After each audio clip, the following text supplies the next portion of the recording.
స్వప్నమా నువ్వు సత్యమా తేల్చి చెప్పవే ప్రియతమా అని అనుకున్నాం కదా. అదే ఆర్పి పట్నాయక్ గారు స్వప్నం ఏంటో సత్యం ఏంటో తెలుసుకునే పనిలో బిజీగా ఉండి ఈ మధ్య కాలంలో సంపూర్ణ భగవద్గీతని ప్రపంచానికి అందించారు ఆయన వాక్కు ద్వారా. భగవంతుడి అవతారాల సంగతి ఏమిటో కానీ సార్, మీ అవతారాలు మాత్రం చాలా చూస్తారు. అసలు ఈ ప్రాజెక్ట్ ఎలా అసలు మొదలు పెట్టారు మీరు? అంటే ఇది పెద్ద సాహసం కదా. ఇన్ని లక్షల మందిలో ఆర్పి పట్నాయకే ఇది రికార్డ్ చేయాలి, ఆర్పి పట్నాయకే రిలీజ్ చేయాలి అని ఎందుకు అనుకున్నాడు నాకు తెలియదు. మీకే చాలా ఆశ్చర్యం కలిగించిన క్షణాలు ఉండుంటాయి. అంటే ఇంత ఉంది కదా, ఇంత సంపద ఉంది. రాముడిది ఇప్పటివరకు మీకు తెలియని చాలా గొప్ప విషయాలు చెప్తా. ఏంటి sir, what is the essence? ఒక రెండు వాక్యాల్లో చెప్పాలంటే, కర్మ చేయకుండా మనిషిగా పుట్టిన తర్వాత ఇంపాసిబుల్ బతకడం. ఆర్పి పట్నాయక్ గారు ఒక కృష్ణ కృష్ణ గోపాల అని తప్ప ఎందువల్ల ఇంకా పాడలేదు?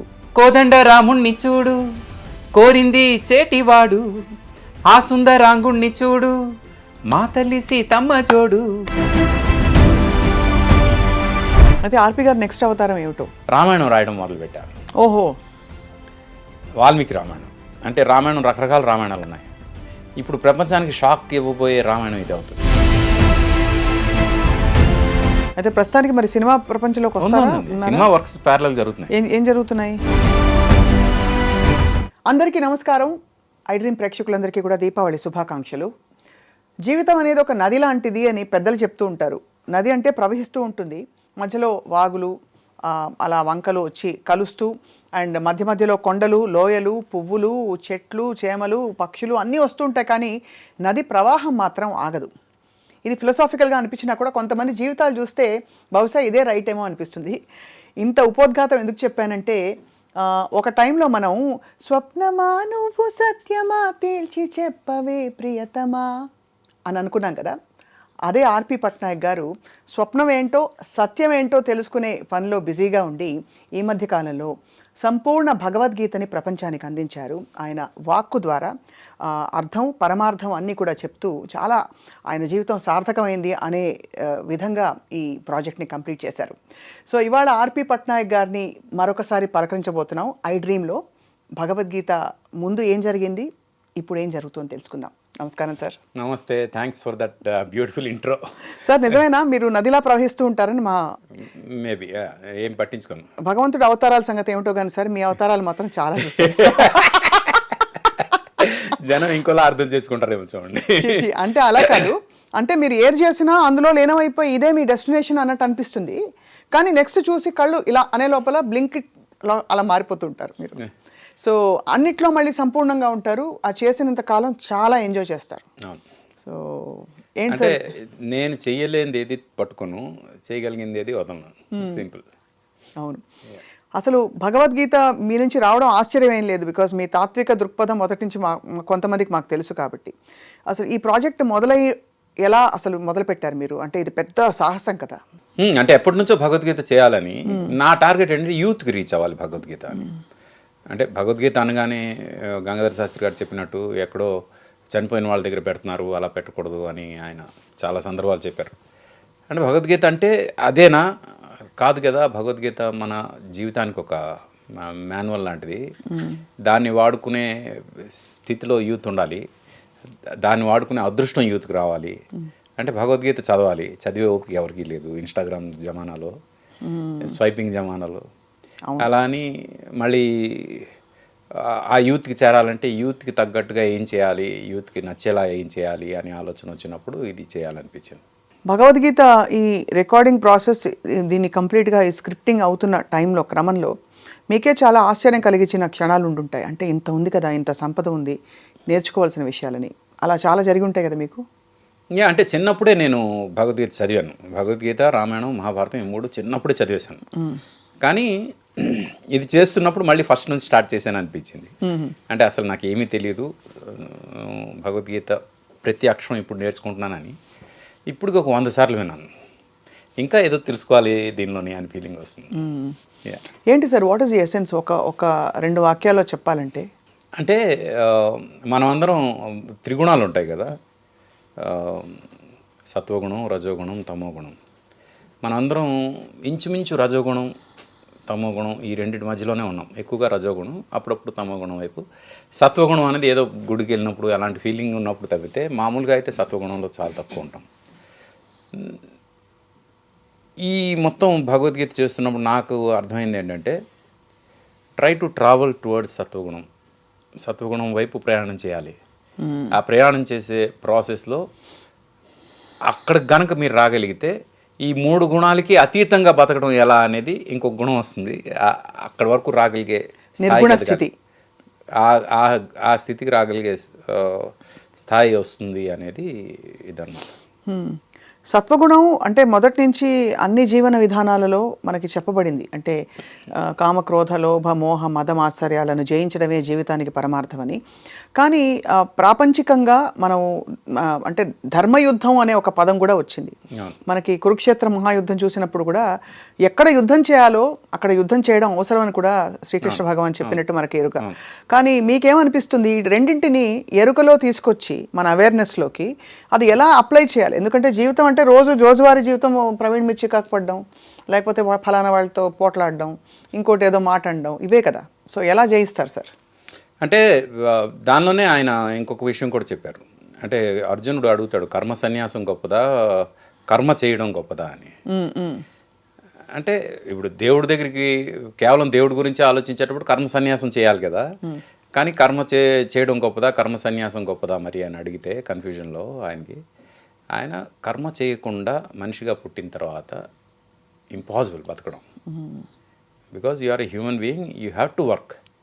అందుకు కర్మ చేస్తూనే ఆ కర్మలోంచే యూ నీడ్ టు అండర్స్టాండ్, అంటే నీకు అర్థం అవ్వాలి నీకు. అంటే ఆ కర్మలోని ఏదైతే చేస్తున్నామో ఆ కర్మని దేవుడికి అర్పించేస్తే ఇంకా ఆ కర్మ తాలకు ఫలితం మీద ఆసక్తి ఉండదు. నాహం కర్త హరికర్త, అదేనా మీరు చెప్పింది? అంతే. ఏదైనా ఇప్పుడు ఈ భగవద్గీత కూడా నా ఫిలాసఫీ అదే.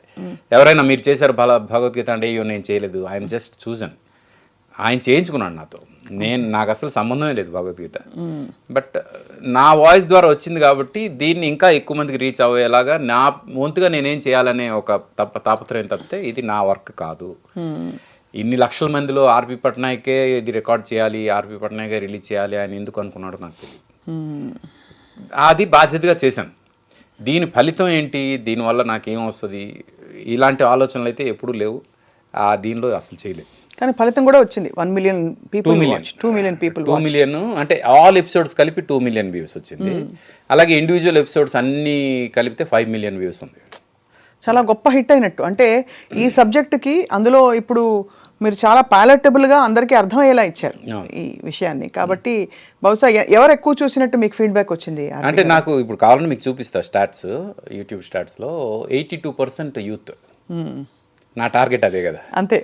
అంటే యూత్ వాళ్ళ లైఫ్ స్టార్ట్ అయ్యేటప్పుడు భగవద్గీత విని ముందుకు వెళ్తే the life is going to be something else అనే ఒక ఈ మొత్తం ప్రాసెస్లో సార్ మిమ్మల్ని మీకు సహకరించి, లేకపోతే మీ అసలు రీసెర్చ్ కానీ ఊరికే ఏదో స్క్రిప్ట్ రాసి చదివేయడం కాదు, దీన్ని ఓనప్ చేసుకోవాలి. మీరు ఎటువంటి నిష్టలు పాటించారు, మీరు ఎటువంటి ఒక దైవికమైన చింతనలో ఉన్నారు మీరు ఈ ప్రాజెక్ట్ అవుతున్న కాలంలో? నిష్ఠ అంటే నేను మా తమ్ముడు రికార్డ్ చేస్తాడు కదా, నేను చేస్తున్న నాడు నిష్ఠగానే ఉన్నాం.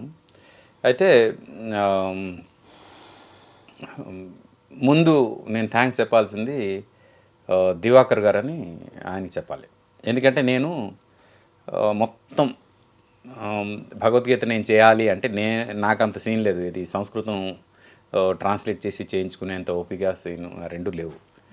నాకు సంస్కృతం రాదు కరెక్ట్గా. అందుకు దాని గురించి ఏదో చేద్దామని నా అంతటి నేను ట్రాన్స్లేట్ చేయాలనే ఉద్దేశం లేదు.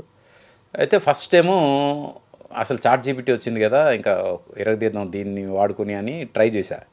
చాట్ జీపీటీలో భగవద్గీత ప్రతి శ్లోకం ఇంగ్లీష్లో తీసుకుని దానికి మళ్ళీ గూగుల్ ట్రాన్స్లేటర్లో తెలుగులో ట్రాన్స్లేట్ చేసి అవన్నీ చూస్తే నాకు చాలా సిల్లీగా అనిపించాయి.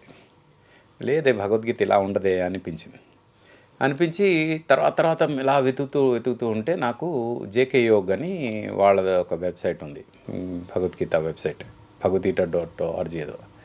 ఆ వెబ్సైట్లో చూస్తే అసలు ఇది కదా భగవద్గీత అంటే అనిపించింది.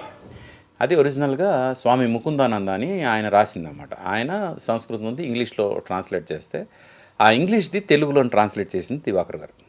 ఆహా. అది వాళ్ళ సైట్లో ఉంది. ఆ సైట్లో చూసిన తర్వాత నచ్చింది నాకు, మొత్తం రికార్డ్ చేశాను. చేసిన తర్వాత మా అసిస్టెంట్ చూసి, సార్ ఇది లీగల్గా ప్రాబ్లం ఉంది, ఈ దీనిలో ఏం వాడినా వాళ్ళ దగ్గర పర్మిషన్ తీసుకోకుండా వాడడానికి లేదు అని సార్. మొత్తం రికార్డింగ్ అయిపోయిన తర్వాత మేము మెయిల్ చేస్తే మెయిల్కి రిప్లై రాలే. ఆ తర్వాత మళ్ళీ తెలుగు వర్షన్ ఉన్న చోట ఇంకో మెయిల్ ఐడి ఉంది. ఆ మెయిల్ ఐడికి రిప్లై చేస్తే, మెయిల్ ఐడికి రాస్తే వెంటనే రిప్లై వచ్చింది. అప్పుడు ఇదంతా ప్రపోజ్ చేస్తే ఒకసారి కలుద్దామని, అంటే నేనేమి రికార్డ్ చేసినట్టు చెప్పలే, ఏం వాళ్ళ వెర్షన్ ఏముంటుందో తెలియదు అని వెళ్ళి డైరెక్ట్ వాళ్ళ ఆశ్రమం ఉంది ఇక్కడ ఏసీ ఘాట్స్లో, అక్కడికి వెళ్ళాను. వెళ్ళి 11th చాప్టర్ వినిపించాను, విశ్వరూప దర్శనం వినిపిస్తే ఇంకా ఆయన లిటరల్గా he was in the cloud 9 అనమాట. I could see that. చాలా మంచి మనిషి, ఇప్పుడు రాధే రాధే అని అందరినీ పలకరిస్తుంటారు అన్నమాట. బాగా అంటే ఐఐటియను జాబ్ హోల్డరు అన్నీ, కానీ ఆయన ముకుందానంద పరమ భక్తుడు, కృష్ణుడు అంటే ప్రాణం, పిచ్చి.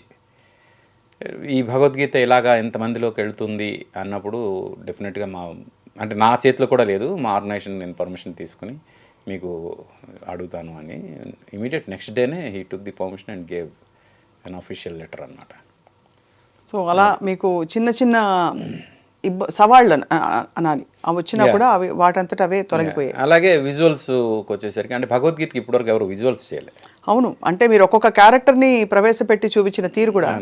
ఆ విజువల్స్ కోసం నాకు ఇంట్లో యూట్యూబ్ పెట్టుకుని చూస్తుంటే జానకిరామ్ కాస్మిక్ ట్యూబ్ అనే ఒక ఛానల్ ఉంది, దానిలో అతను విజువల్స్ నాకు బాగా నచ్చాయి.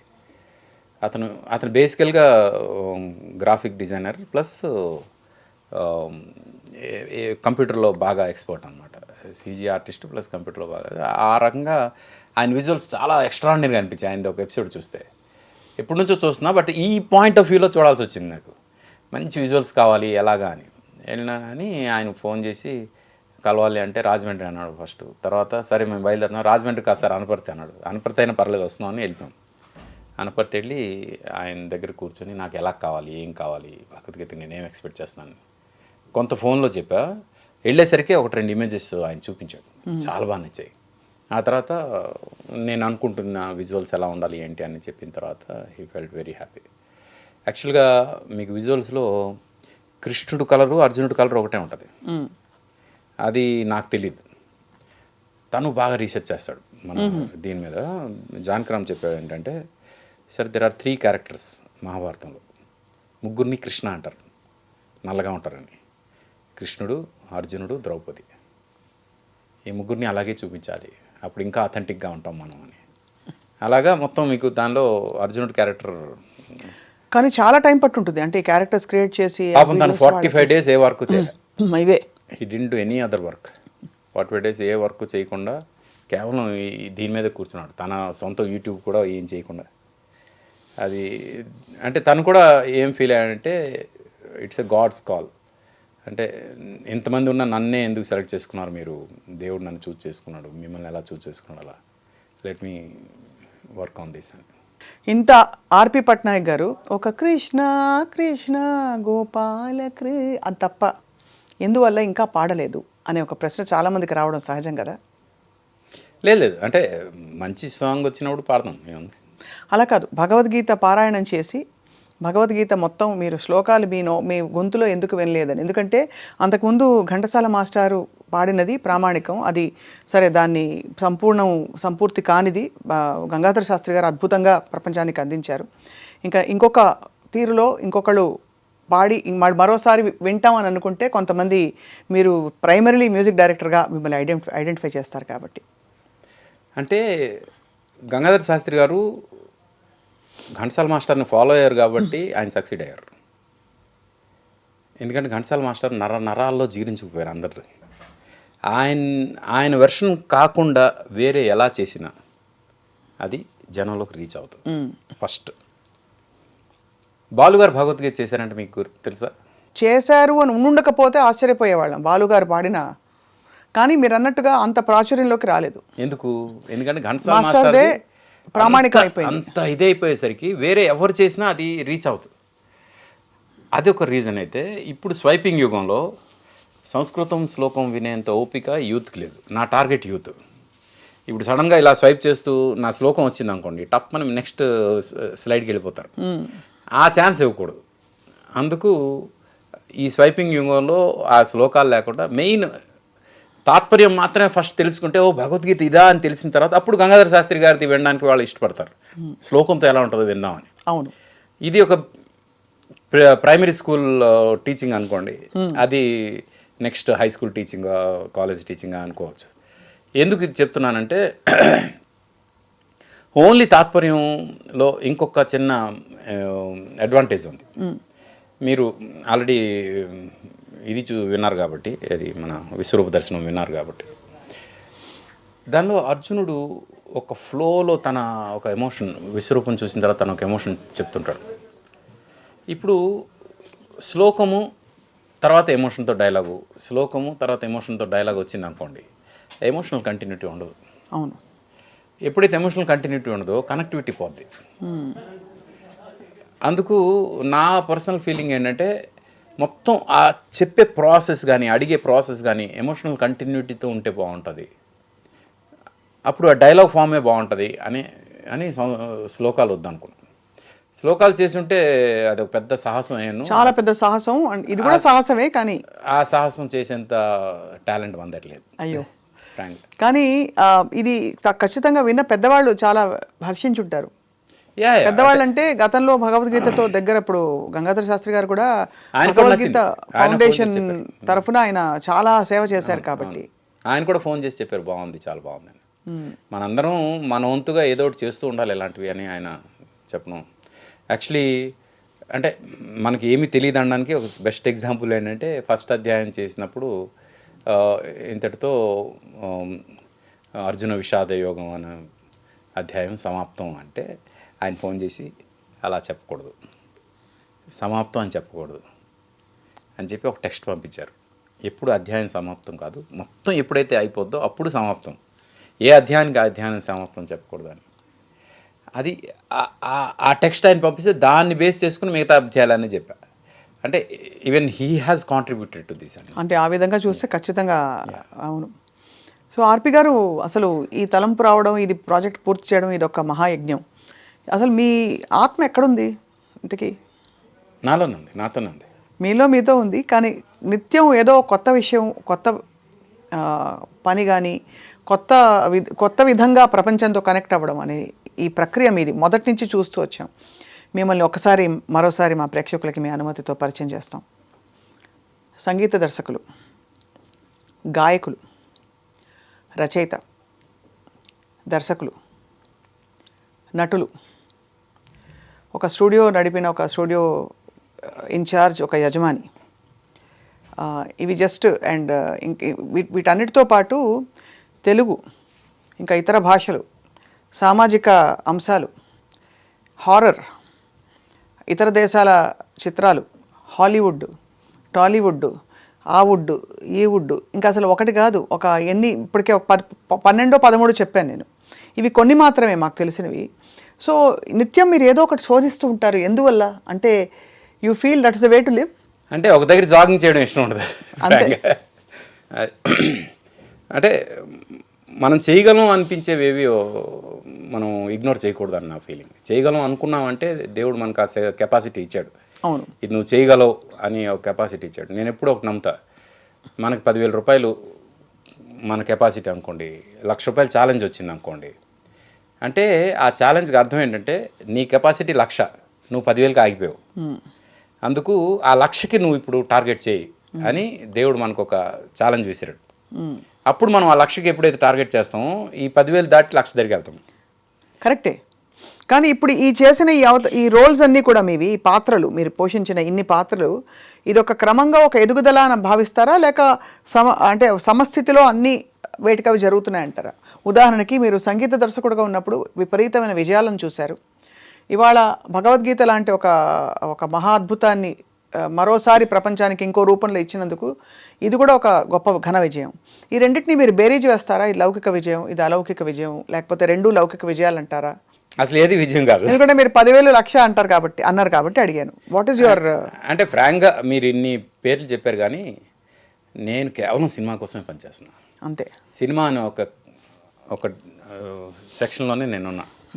నాకన్నా మహానుభావులు ఎవరంటే, అంటే నేనేమి కాదు అని చెప్పడానికి, ఎవరైతే సినిమాల్లో ఉంటారో, రియల్ ఎస్టేట్లో ఉంటారు, స్టాక్ మార్కెట్లో ఉంటారు, ఇలాగా రకరకాల బిజినెస్లో ఉంటారు చూడండి, వాళ్ళతో పోలిస్తే నేను చాలా తక్కువ. ఎందుకంటే నేను కేవలం సినిమాలోనే పనిచేస్తున్నా, వాళ్ళు ఇన్నిట్లో పనిచేస్తున్నారు. వాళ్ళు గొప్పోళ్ళు, నేను కాదు. అందుకు నేను ఇప్పుడు సినిమాల్లో మీరు చెప్పిన కాకుండా ఇంకా చాలా చేస్తా. అవును, ఐ టీచ్ యాక్టింగ్, అవును, ఐ టీచ్ డైరెక్షన్, ఇలాంటివి కూడా చేస్తుంటాను నేను. ఇవన్నీ కూడా నాకు ఇష్టమైన పనులు, నేను చేయగలను అని నమ్మకం ఉన్న పనులు. నేను చేయలేను అనేవేవి నేను చేయను. మీరు డ్యాన్స్ చేయమన్నారు అనుకోండి, మీరు ₹1,00,000 ఇస్తాను డ్యాన్స్ చేసాను ప్లీజ్ అన్న నేను చేయలేను. అదే మేము లేదు. వెరీ సూన్ మీరు డాన్స్ వీడియో వచ్చినా కూడా మేము ఆశ్చర్యపో లేదు, అది నాకు రాదు, నేను చేయను. ఎందుకంటే మనకు రాని మనం చేయకూడదు, రైట్. వచ్చింది మాత్రం వదలకూడదు. అది అలా ఈ అవకాశాలన్నీ ఆల్మోస్ట్ స్వయంభూ అంతే కదా, అలా అవే వస్తూ వచ్చాయి. మీరు నాకు నేనే కల్పించుకుంటా అవకాశాలు. అంటే కొన్ని మీరు చొరవ తీసుకుని కల్పిస్తారు, నేను ఇది చేద్దాం అనుకుంటున్నానని. ఆ సంకల్పానికి తగ్గట్టుగా అన్ని అమరిపోతాయి. మీ హాలీవుడ్ సినిమాలన్నీ ఏమయ్యాయి సార్? అంటే 1-2 ఇంగ్లీష్ సినిమాలు మీవి నేను ట్రైలర్స్ చూశాను, కొన్ని హారర్ ఫిల్మ్స్ 1-2 చూశాను. ఏమయ్యాయి సార్ అవి? ట్రిగ్గర్ ఏమో ఆస్కర్ క్వాలిఫై అయింది. ఆ తర్వాత దాన్ని అంటే మార్కెటింగ్ చేయాలి, అంటే జ్యూరీ చూడడానికి, వాళ్ళకి రీచ్ అవుట్ అవ్వడానికి అదో పెద్ద ప్రాసెస్. దానికి చాలా డబ్బులు కావాలి. షార్ట్ ఫిల్మ్కి అంత డబ్బులు ఎవరు పెడతారు అని చేయలేకపోయాం మార్కెటింగ్. తర్వాత ఏమి అని అప్పట్లో, అంటే ఏమి చూసాను, అదే డిజిటల్ వచ్చిన కొత్తలో చేసింది కదా, అప్పటి క్వాలిటీకి అది ఓకే. ఇప్పుడు మళ్ళీ అది అంత ఇది అవ్వకపోవచ్చు. రెడ్ 1 అని కెమెరా ఉండేది కదా, ఆ టైంలో చేసింది అది ఏమి అనేది. క్రిస్టోఫర్ అట్కిన్స్ అని బ్లూ లాగూన్లో చేసిన హీరో దానిలో యాక్ట్ చేశాడు. అవన్నీ అది డెఫినెట్గా మంచి సినిమా. బట్ ఇప్పుడు అది అవుట్డేట్ అవ్వచ్చేమో, ఎందుకంటే అప్పుడు క్వాలిటీ వేరే, ఇప్పుడు క్వాలిటీ వేరే, మొత్తం మారిపోయింది కెమెరా క్వాలిటీ. కానీ డేట్ మారకుండా, అవుట్డేట్ అవ్వకుండా ఆర్పి గారితో నిలబడిన బ్యూటిఫుల్ మెమరీ ఏంటి సార్ మీ ఇండస్ట్రీలో, మీ ప్రయాణం నుంచి? నా మ్యూజిక్ అనుకుంటానేమో. మ్యూజిషియన్గా, మ్యూజిక్ డైరెక్టర్గా ఆ తృప్తి అద్భుతం కదా. ఈ పాట కూడా మీ బ్రాండ్ మార్క్ అనిపించింది, కృష్ణ కృష్ణ గోపాల. అది కిరణ్ అని ఒక అబ్బాయి, కృష్ణుడు భక్తుడు. ఆయన ఎప్పుడు రాముడు కృష్ణుడు మీద పాటలు రాస్తూనే ఉంటాడు. ఎప్పుడైనా ఆయన దగ్గర ఫండ్ రెడీ అవగానే, సార్ ఇది రికార్డ్ చేద్దాం సార్ అంటాడు. సరే అని రికార్డ్ చేస్తుంటా అలా.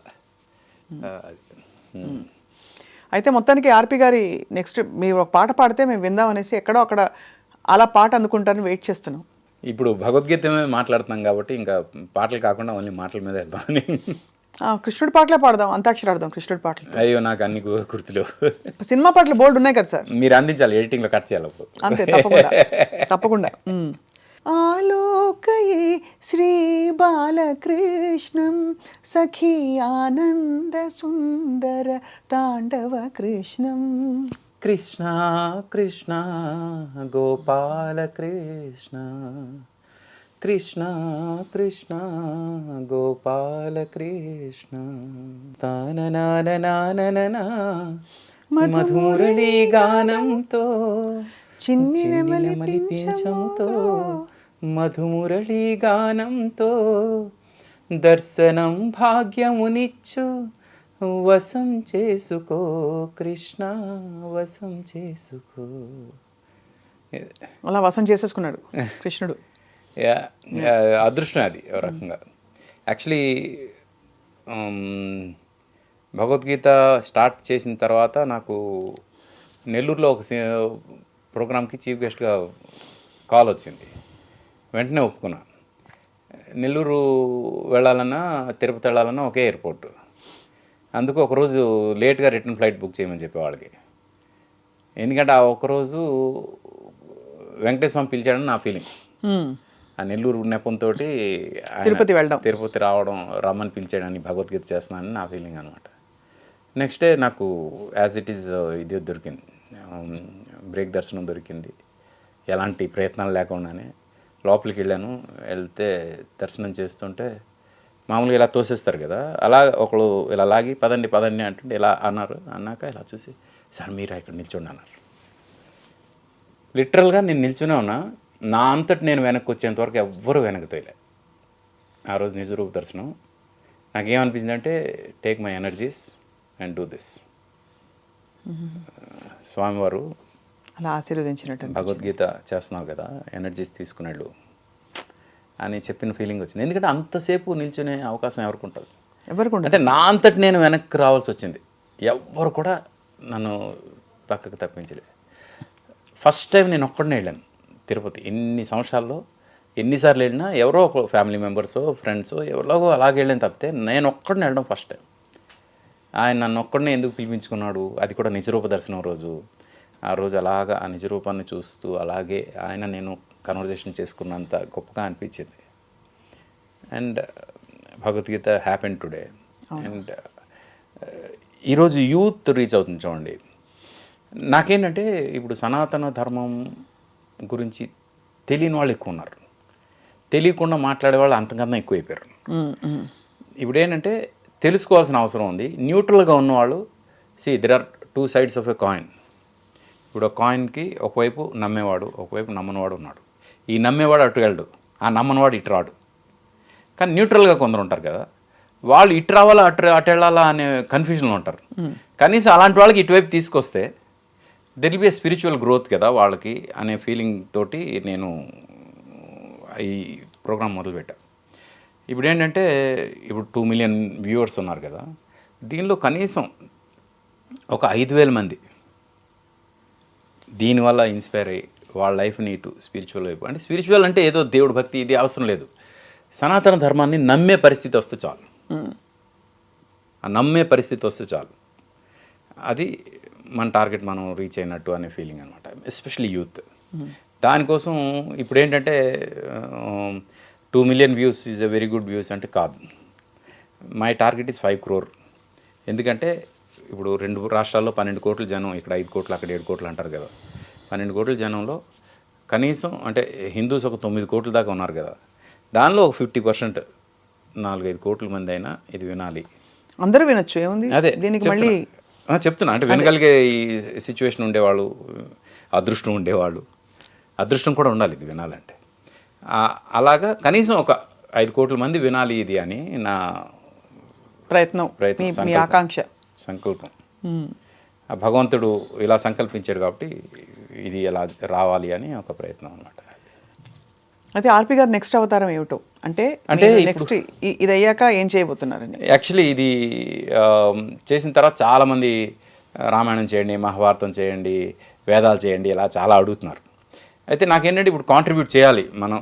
ఇప్పుడు సనాతన ధర్మం కోసం మీరు కానీ నేను కానీ యాజ్ ఏ అంటే మన కల్చర్ని, మన దీన్ని, అంటే మన తల్లిదండ్రులు మనకు నేర్పించిన ఒక వే ఆఫ్ లైఫ్ ఏదైతే ఉందో దీన్ని మనం ప్రపంచానికి పరిచయం చేయాలి. అంటే మరిచిపోతున్న జనానికి మళ్ళీ పిలిచి ఇది చేయాలి, చెప్పాలి అని ఒక ఫీలింగ్ ఉంది.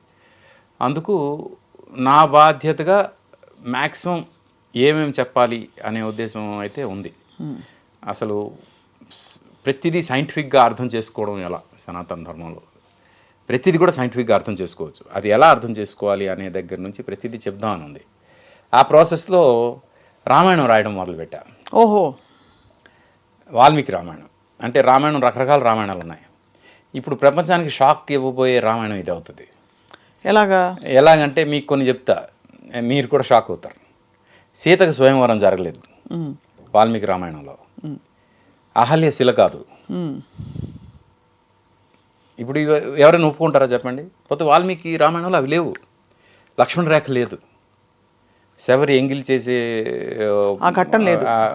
ఎంగిల్ చేసి ఇలా ఆ ఎంగిలి పండు ఇవ్వడం అలాంటివి ఏం లేవు. అలాగే సీతా స్వయంవరంలో రావణాసుడు వచ్చి ధనుసు ఎత్తే ప్రయత్నం చేశాడు, ఇలాంటివి ఏమీ లేవు. ఇవన్నీ అసలు లేని రామాయణంలో ఎక్కడో అంటే వేరే వెర్షన్స్లో వచ్చి ఉండొచ్చు, కానీ ఒరిజినల్ వాల్మీకి రామాయణంలో ఏమేమి లేవు. ఆ ఒరిజినల్ వాల్మీకి రామాయణం ఇప్పుడు చెప్దామని అది ఇప్పుడు రాస్తున్నాను నేను. ఫస్ట్ 2 అధ్యాయాలు రాసేసరికి రాముడు పిలిపి వచ్చింది. ఎక్కడి నుంచి? అయోధ్య నుంచి. యా, మొన్న 2 days బ్యాక్ అయోధ్య నుంచి వచ్చా. అమ్మ నేను లావణ్య కలిసి వెళ్ళాము. యూ వోంట్ బిలీవ్, అంటే వారణాసి, గయా, ప్రయాగ్ అన్నీ చూసుకుంటూ లాస్ట్ డెస్టినేషన్ అయోధ్య అయినాం. అయోధ్యలో విశిష్ట దర్శన్ ఇదేదో దొరికింది, వివిఐపి దొరికింది. అది మెసేజ్ వచ్చింది, వెళ్ళిపోయాం. ఒక మనిషి వచ్చాడు, తీసుకుని వెళ్ళాడు, లోపలికి తీసుకెళ్ళాడు. మాకు ఇచ్చిన స్లాట్లో మేము తప్ప ఇంకెవరు లేరు. లిటరల్గా మేము మాత్రమే ఉన్నాము. మేము ఎంతసేపు ఉంటే అంతసేపు రాముడి దగ్గర. అంటే మిగతా క్యూ అంతా అలాగ వెళ్ళిపోతున్నారు, కానీ మేము ఉన్న బ్లాక్ ఏదైతే ఉందో వివిఐపి బ్లాక్, ఆ బ్లాక్ దగ్గర మా ముందు ఎవరు లేరు, మా వెనక ఎవరు లేరు. మేము అలా నిల్చొని ఉన్నాం అంతే. చూస్తే కళ్ళ నుంచి నీళ్ళు వచ్చాయి. అంటే ఎంత గొప్పగా ఉందంటే ఆ ఫీల్. ఒకటి ఏంటంటే రాముడు ఆయన అక్కడ పిలిపించుకుని, సరిగ్గా 500 ఏళ్ళ తర్వాత నేను ఇక్కడికి వచ్చాను, ఇప్పుడు రామాయణం ప్రపంచానికి తెలియాలి, నీ ద్వారా తెలుస్తుంది, బాగా రాయి అని బ్లెస్ చేసినట్టు అనిపించింది. డెఫినెట్గా చాలా గొప్ప వర్షన్ రాబోతుంది నా దగ్గర నుంచి రామాయణం. ఇదే అంటే ఇలాగే మనకి ఇమేజెస్తో పాటు కథతో పాటు ఇమేజెస్, ఆంతర్యం, తాత్పర్యం అన్నీ కూడా ప్రతిదాని వెనక ఉండే. అంటే మరీ ఎక్కువ డీటెయిల్డ్గా చెప్తే అది మళ్ళీ ప్రవచనం అయిపోద్ది.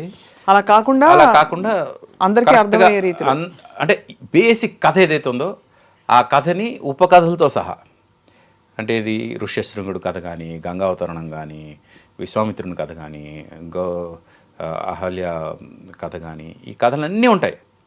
ఉంటూనే మళ్ళీ చాలా షార్ట్ ఫామ్లో అయిపోతాయి. ఆ కథ మొత్తం అర్థమవుతుంది, కానీ టైం వేస్ట్ అవ్వదు. ఇప్పుడు భగవద్గీత ఎలాగైతే 2 గంటల 47 నిమిషాల్లో మొత్తం భగవద్గీత తెలుసుకోవచ్చు అనే విషయం ఇది వచ్చిన తర్వాతే జనానికి తెలిసింది. ఇది రాకముందు వరకు ఇంత ఫాస్ట్గా భగవద్గీత తెలుసుకోవచ్చు అని ఎవరికి తెలియదు. అలాగే రామాయణం కూడా మొత్తం ఉంటుంది, బట్ ఫాస్ట్గా ఉంటుంది. అంటే మ్యాక్సిమం ఓన్లీ కంటెంట్ ఉంటుంది. అలా రాస్తున్నా. పని చేయడం ద్వారా మీకు సంతృప్తి, ఆత్మసంతృప్తి, ఎంతో ఒక డైరెక్షన్ వచ్చినట్టు అనిపిస్తోంది. అంటే ఇంకా బొట్టు పెట్టుకునే స్థాయికి ఎదగలేదు నేను. యాక్చువల్లీ ఇది ఉండాలి కదా, పెట్టుకోవాలని రూల్ ఏముంది అంటే యూజువల్గా అది ఉంటుంది అందరికీ. ఇంకా ఆ స్థాయికి ఇంకా నేను రాలేదు. అంటే ఒక టైం దొరికినప్పుడు పెట్టుకుంటా, కానీ అదే పనిగా పొట్టు పెట్టుకొని తిరిగేంత మెచ్యూరిటీ ఇంకా రావాలి. అది అంటే ఫ్రాంక్గా మనం ఫ్యామిలీ మెన్, అంటే కుటుంబాన్ని చూసుకోవాల్సిన పరిస్థితి అన్నిటికీ. అంటే ఇవన్నీ ఫ్రీ సర్వీసులు కదా. మెయిన్ ఏంటంటే మనం సినిమాలు చేస్తేనే ఇదంతా మీరే ఖర్చు పెడుతున్నారా? అంతే, తప్పదు. అంటే ఈ యజ్ఞాలన్నిటికీ కూడా మీరే? అంతే. భగవద్గీత కూడా మహాయజ్ఞం మీరే. అంటే ఫ్రాంక్గా అందరూ ఫ్రీగా చేశారు, అయినా కూడా ఎంతో అంతో అంటే ఖర్చు. ఇప్పుడు ప్రెస్ రిలీజ్ అని వాటికి తప్ప మిగతావన్నీ అన్ని ఖర్చు అందరూ సేవగా చేశారు. అది అలాగే రామాయణం ఇప్పుడు తలపెట్టారు. సో రామ పార్థసారథి ఆర్పి పట్నాయక్, అది తెలీదు ఆర్పి. కానీ రాముడిది ఇప్పటివరకు మీకు తెలియని చాలా గొప్ప విషయాలు చెప్తా రామాయణంలో. అంటే మనం సినిమాలు చూసి మిస్గైడ్ అయినవి చాలోటి ఇక్కడ బ్రేక్ అవుతాయి. ఋషుల్లాగా బతకాలి రాముడు అడవిలో ఋషిలాగా బతకాలని ఆవిడ కోరుకుంటుంది కైకేయి. మనం సినిమాలు అన్నింటిలో కూడా క్లీన్ షేవ్ ఉంటుంది, అవునా?